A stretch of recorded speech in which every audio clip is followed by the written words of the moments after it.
Dari sahabat Jabir radhiyallahu anhu, beliau berkata bahwa sesungguhnya Nabi Muhammad Shallallahu Alaihi Wasallam naik ke mimbar, dan ketika menaiki anak tangga, yang pertama beliau berkata amin, dan ketika naik anak tangga, yang kedua beliau pun berkata amin, lalu ketika naik anak tangga, yang ketiga beliau juga berkata amin. Lalu para sahabat bertanya, "Wahai Rasulullah, kami semua mendengar bahwa engkau telah mengucapkan amin 3 kali. Maka Rasulullah pun menjelaskannya bahwa ketika aku menaiki tanak angga pertama, Jibril datang kepadaku dan berkata, celakalah seorang hamba yang mendapati bulan Ramadan, tapi dosanya tidak diampuni, maka aku pun berkata amin. Kemudian Jibril berkata, celakalah seorang hamba jika mendapati kedua orang tuanya, atau mendapati salah satu dari keduanya masih hidup, tetapi keberadaan orang tuanya tidak menjadikannya masuk surga, maka aku pun berkata amin. Kemudian Jibril berkata, celaka seorang hamba jika namamu Muhammad disebutkan di hadapannya,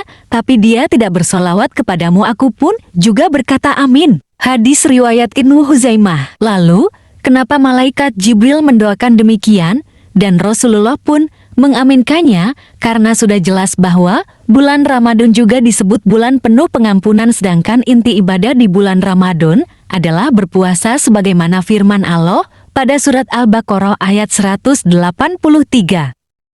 Dan Rasulullah juga bersabda, barang siapa berpuasa di bulan Ramadan karena iman dan mengharap pahala dari Allah, maka dosa-dosanya akan diampuni. Maka dari itu orang yang tidak beribadah berpuasa pastilah tidak akan mendapat pengampunan dari Allah, sehingga pantaslah malaikat Jibril mendoakan celaka bagi orang yang mendapati bulan Ramadan, tapi tidak mendapati pengampunan dari Allah, karena menyepelekan kewajiban yang berupa puasa Ramadan.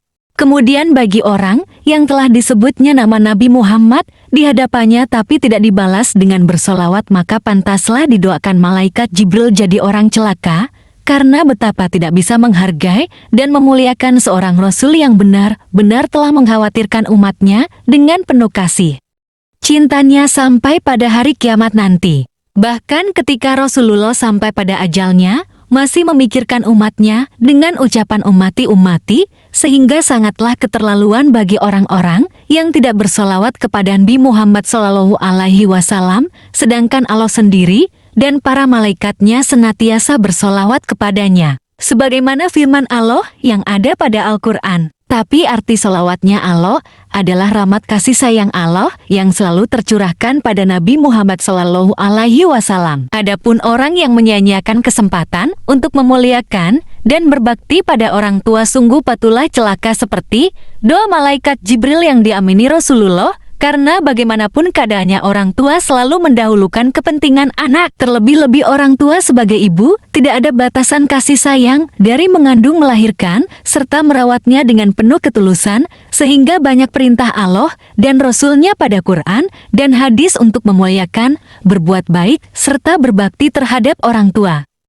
Maka belum terlambat orang yang masih memiliki kedua orang tua, atau masih memiliki salah satu dari keduanya. Dan dapatilah ridho Allah melalui orang tua, karena ridho Allah adalah ridho orang tua, dan takutlah murka Allah dari orang tua, karena murka Allah terjadi disebabkan murka orang tua. Dan jangan lupa subscribe-nya, yang dapat dijadikan sedekah sebagai perbuatan baik yang ditempatkan pada kebaikan. Dan berbagilah sebagai bentuk ajakan syiar Islam. Terima kasih, semoga bermanfaat. Hadanallahu wa iyyakum birahmatih.